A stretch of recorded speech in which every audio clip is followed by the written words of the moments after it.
Hi, welcome to the Filmoviz Anima channel. This channel covers Hollywood movie and celebrity news, special for you movie lovers. Kristen Dunst's movie wins weekend box office again. For the second time in a row, Kristen Dunst's latest film won the weekly box office as of April 19 to 21, 2024 yesterday. Although it only earned a profit of $11 million, the film titled Civil War became the highest in the list of the top 10 films released in North American theaters.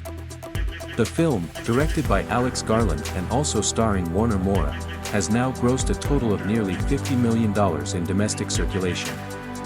Civil War also beat out newcomers like Horror Abigail starring Melissa Barrera, which grossed $10 million. In addition, Henry Cavill's new movie made by Guy Ritchie, The Ministry of Ungentlemanly Warfare, also only occupies the fourth position because the profit is only $9 million. Above it, aka in third place, there is the movie Godzilla x Kong, The New Empire, which actually earned a slightly better profit of $9.4 million. In fifth place is another newcomer movie, Spy x Family Code, White, which stole $4.8 million from theaters. While in sixth place, Kung Fu Panda 4 is still holding on because of its $4.5 million. In 7th to 10th place are Ghostbusters, respectively, Frozen Empire, $4.4 million, Dune, Part 2, $2.9 million, Monkey Man, $2.2 million, and The First Omen, $1.7 million. Next week, there are quite a few newcomers that might eat into the revenue of the top 10 list. Not all big movies with big studios or distributors, such as John Travolta with Saban Films, cash out. Stage 6 Films Downtown Owl starring Ed Harris and Vanessa Hudgens, Thunder Road Films Breathe with Mila Jovovich, Sam Worthington, Zendaya with Challengers, and Lionsgate's Boy Kills World starring Bill Skarsgård, Famke Janssen, and Indonesian martial arts expert, Yayan Ruhian.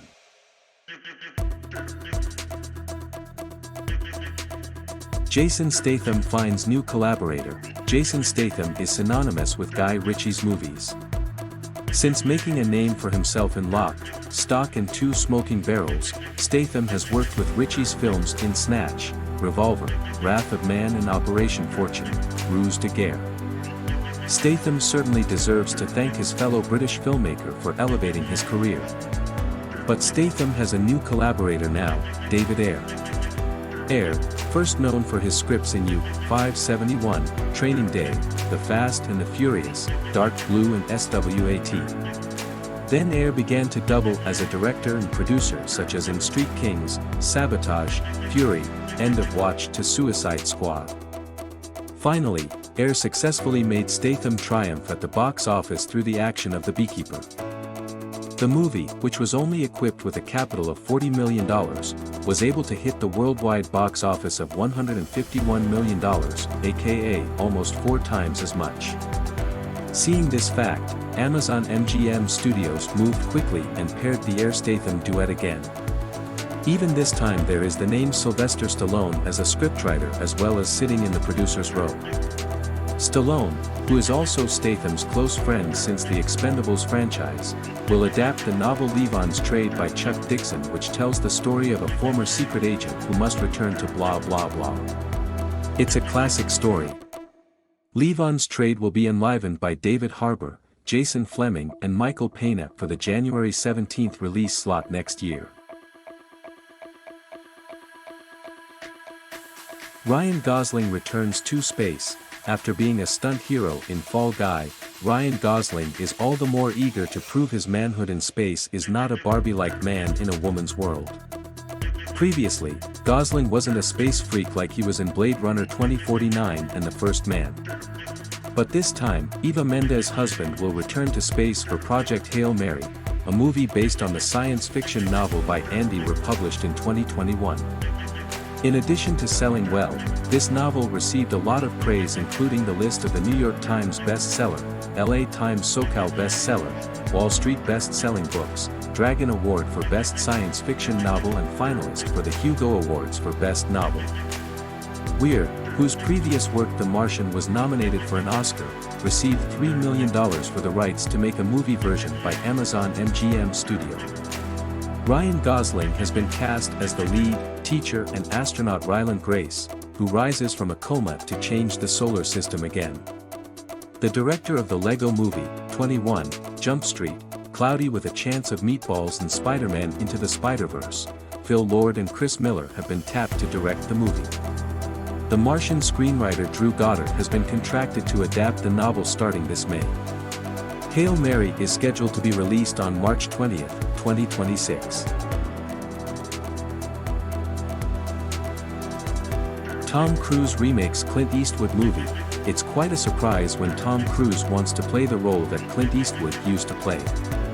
The role that Cruise will take is the drunken cop Ben Shockley, who is assigned to escort Augustina Malley, a witness who also works as a prostitute from the threat of the mafia.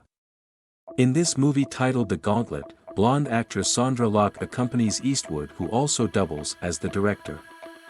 The Gauntlet is Cruise's first project with Warner Brothers after his latest deal in early 2024. Christopher McQuarrie will be set to direct Cruise as he usually does in the Mission Impossible franchise and Jack Reacher. It is not yet clear who will be cast as Tom Cruise's version of Sandra Locke in the 1977 film. Given Locke's beauty and sexiness, perhaps names like Scarlett Johansson, Ana de Armas, Sydney Sweeney or Alexandra Daddario could be nominated. I don't know. But by the way, isn't it unusual for an actor to remake a movie where the actor is still alive and the movie is already successful in terms of ratings and box office results? Out of ideas? Welcome to Murder Club of Helen Mirren. Helen Mirren will be one of the 4 members of the Thursday Murder Club. For the time being, the club includes Ben Kingsley and Pierce Brosnan. There is not yet one more name, but previously the names Viola Davis and Meryl Streep were echoed. If you want to see the evenness of the casting, Viola Davis is definitely more fitting. But if you want to see the power of acting, it seems that Meryl Streep will be much better. This movie is based on a best-selling adult crime novel when it was released to the market in 2020. It was written by Richard Osman, a presenter of the popular quiz shows Pointless and House of Games on British television.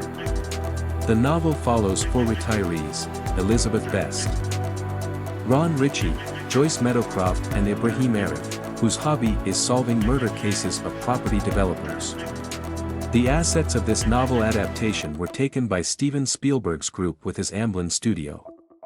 The director is Chris Columbus, who we know from Mrs. Doubtfire, Home Alone and Harry Potter and Percy Jackson. For Mirren, this is her first opportunity to be worked on by a family-friendly filmmaker like Columbus. Previously, we memorized Mirren playing in the action genre, although not really fighting like in Red, Anna, Shazam, the Fast and Furious franchise and others. Even for the older generation, Mirren is certainly known for the controversial Caligula movie.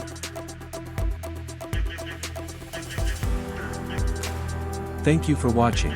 Don't forget to comment, like and subscribe.